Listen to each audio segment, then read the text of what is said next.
next question is, the second last question is, I lost my friend. He got hijacked and shot dead. I think about it a lot and cry about it. Am I depressed? Ooh. I think you're not depressed. I think you're grieving. I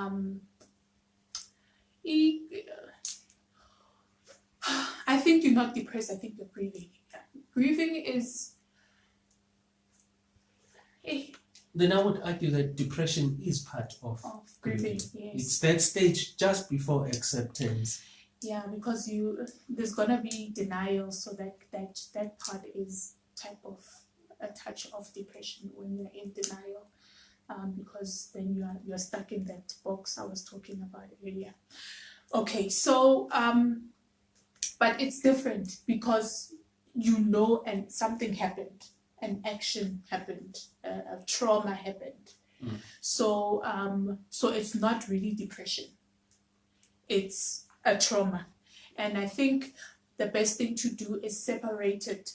There's one thing that I'm grateful for Ustelo, when Mr. B here, when after the following day after Musa drowned, because I was knocking on the door of blaming myself, right? Of blame. And I started saying things like,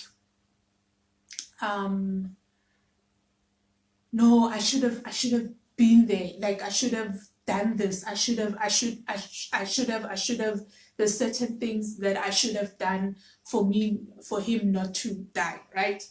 And he released me by saying, no, I refuse. This was just a normal day. This boy has been free in this house this whole time. He wanted to go sleep, and usually when he says he wants to go sleep, he goes to his bedroom and sleeps. You breaking down exactly what happened. Now this is out of your control. When trauma happens, it's out of your hands. Like it's really out of your hands. You must just allow yourself to feel the grief, to miss that person, to not add on other emotions into what you're going through. Not add other emotions like blame, like guilt, because now they turn the situation into something else. Then you're gonna start literally losing your mind, because now you're entertaining other emotions that have nothing to do with that traumatic experience, right? So I say that you are grieving, and be kind to yourself, be nice to yourself, grieve, feel it, allow it. Allow it to miss that person. Like look at their pictures, read the words, that recall the conversations you were having with that person, the fun things. Allow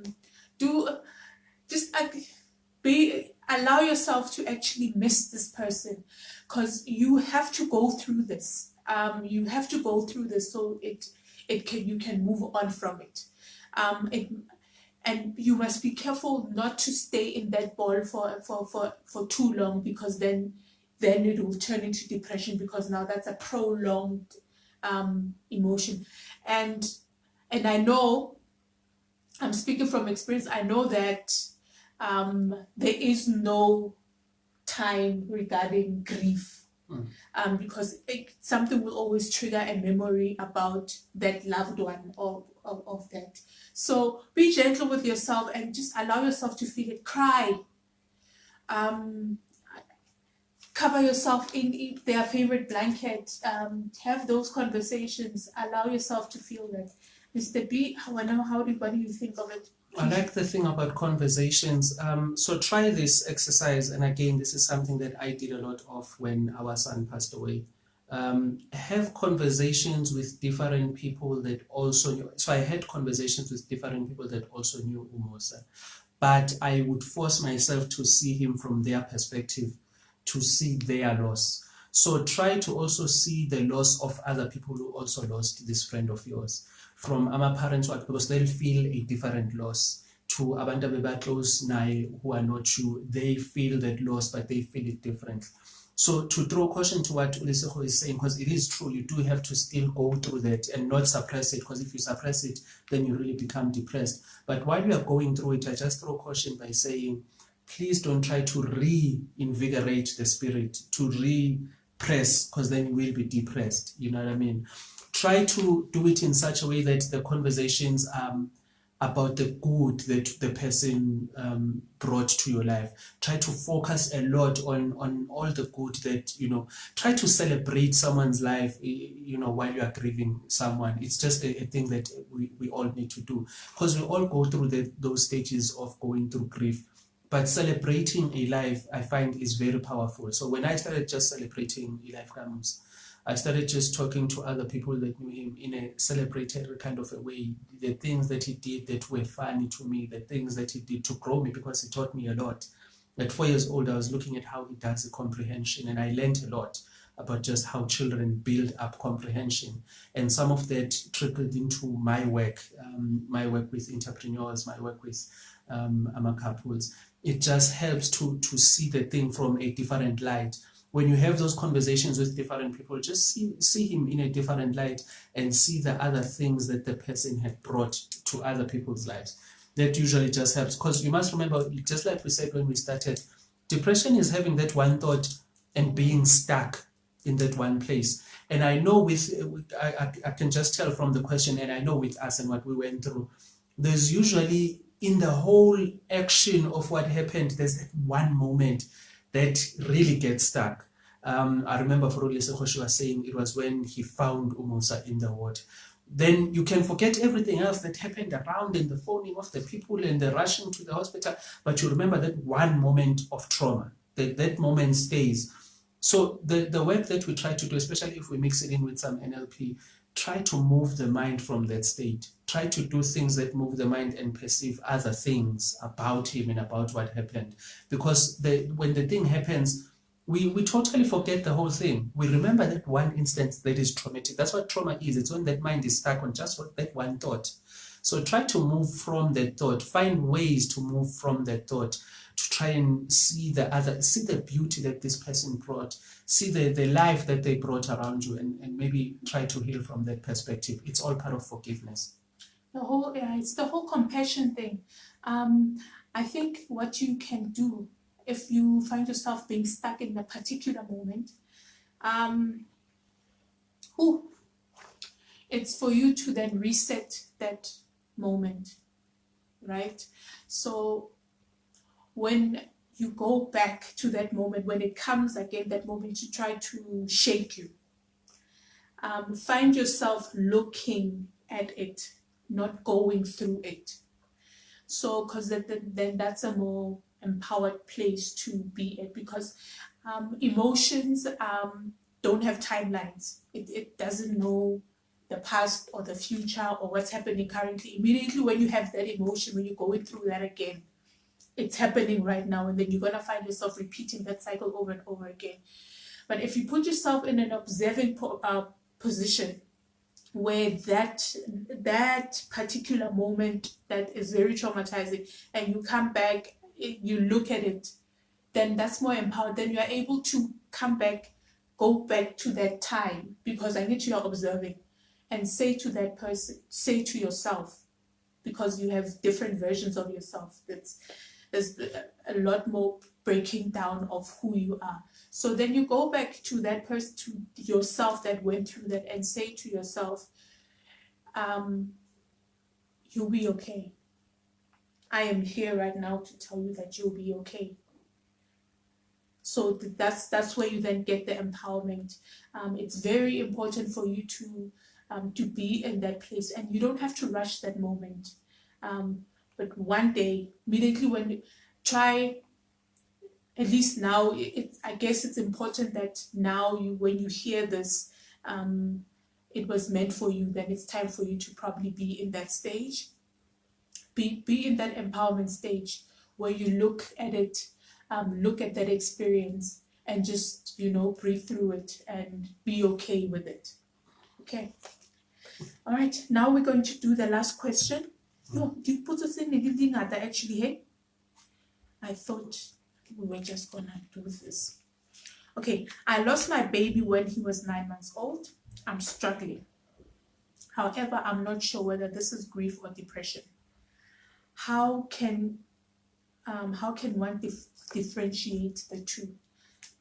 It's sort of a repetition of the same question, but Yeah, and for me, again, I do believe that grief and depression are the same thing. And by same thing, this is what I mean.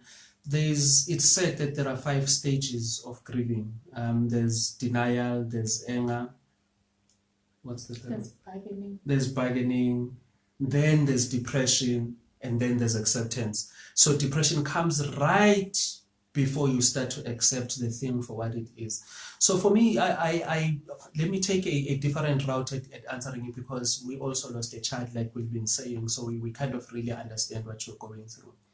Sometimes in that moment, and I hope you really understand me and from where I'm coming from, sometimes in that moment, when you have to let go of the pain of missing this person so much, it feels like letting go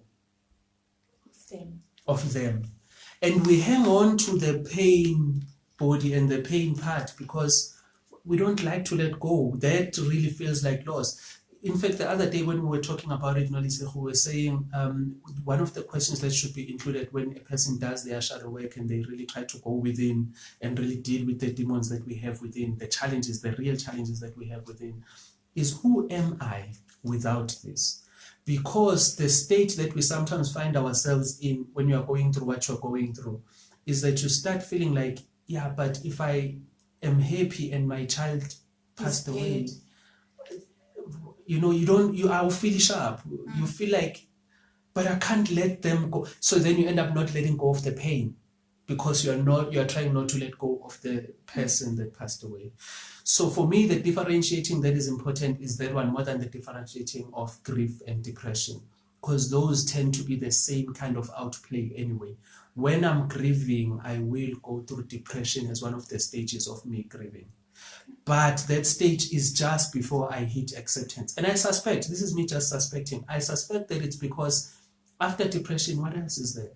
After I've had my anger moment, after I've had denial, I can't believe this has happened to me. After I've bargained, God, if you take me out of this, I will now wash my hands.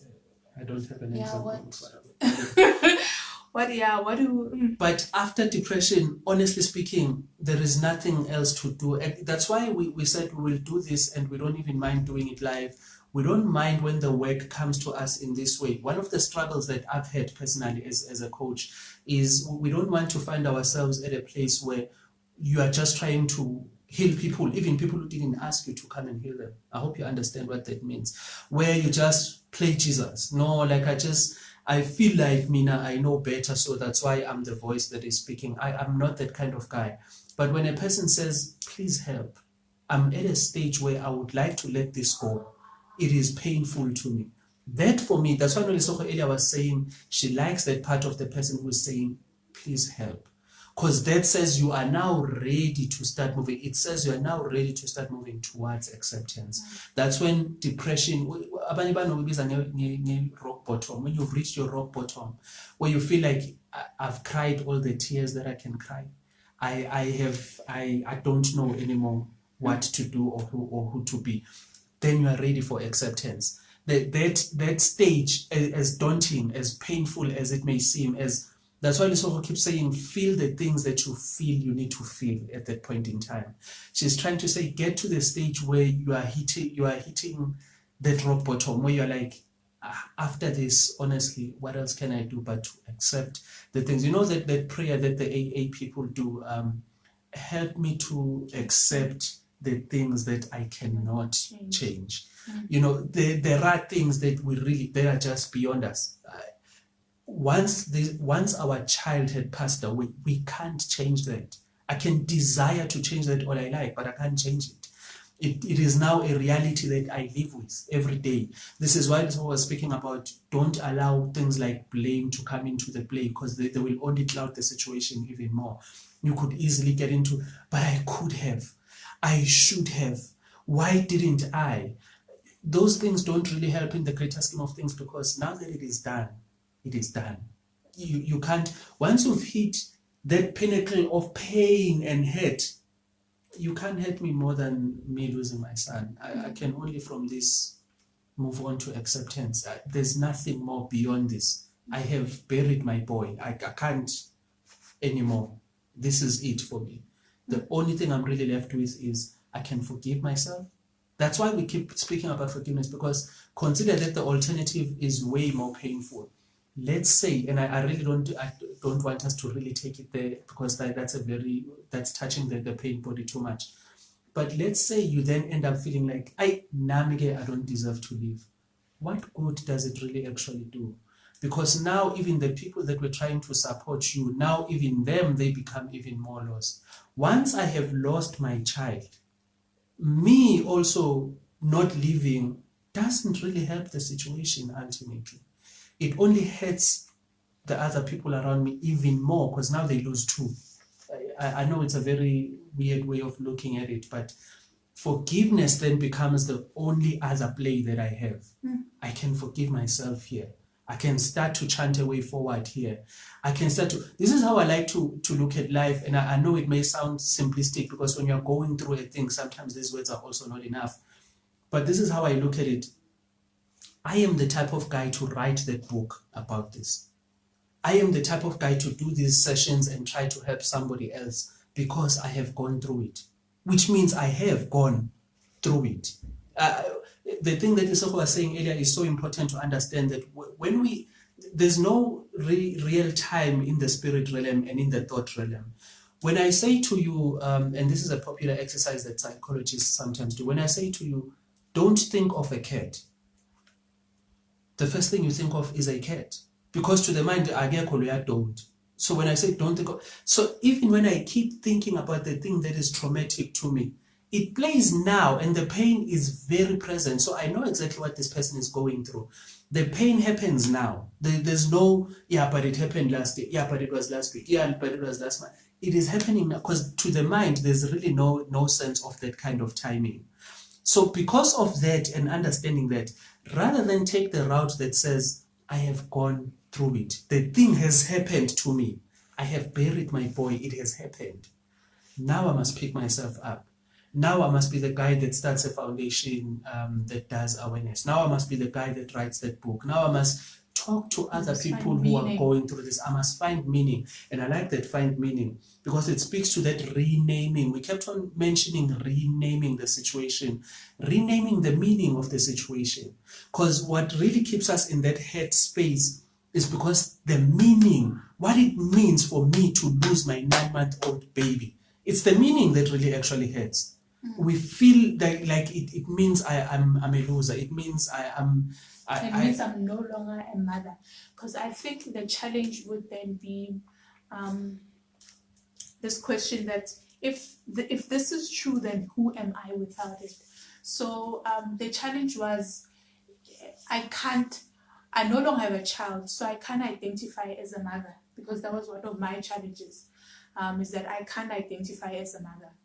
I had one child, so maybe if there were 3 of them, one, I lose one, then I'm still a mother to the other 2. But when you have one child and that child that child transitions, then the definition of being a mother, what was the meaning of having that child in your life? Because especially women, we put so much emphasis on being a mother. We say things like, I do all this for my kid, for my child. I'm making the money because of my children. I'm working for my children. I'm doing this for my children. And then that this child that you've been doing these things for passes away. Then now you've lost that thing that was motivating you.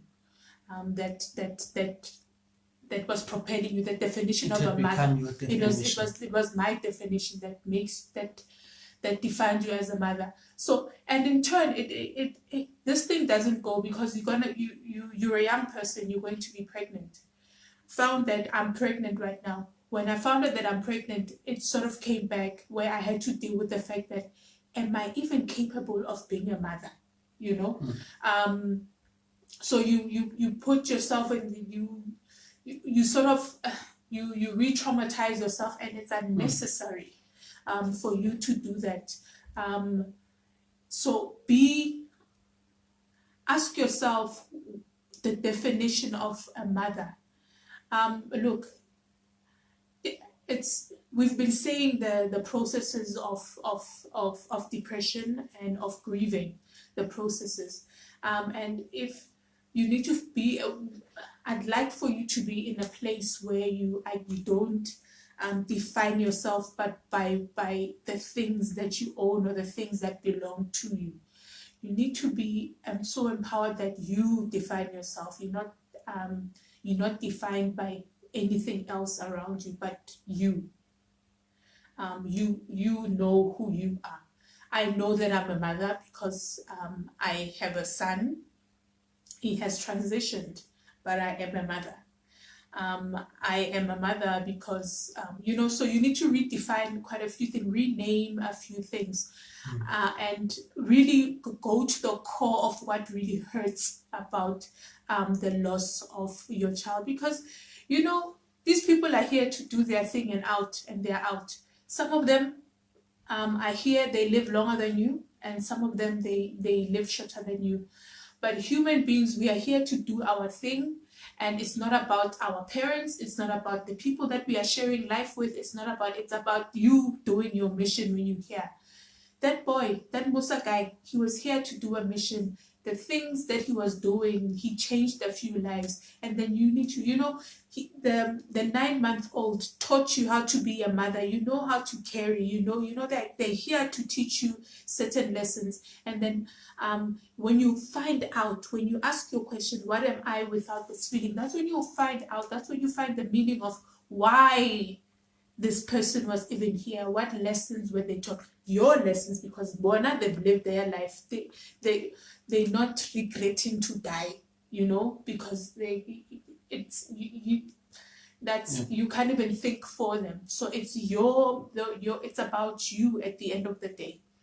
Okay. And speaking about regret, just in addition, try not to regret things that hadn't happened, because we tend to do that with our mind. We tend to say, oh my God, I never saw him take his first steps. I never saw him go to school. I never saw him meet a girl. I never saw him, but try not to regret things that have not happened. The mind is a very funny thing when it comes to that, because it doesn't really understand the timelines. So you'll only be working to hurt yourself, I think. Yes, I think that is it. Thank you so much for joining us. The people bounce feel,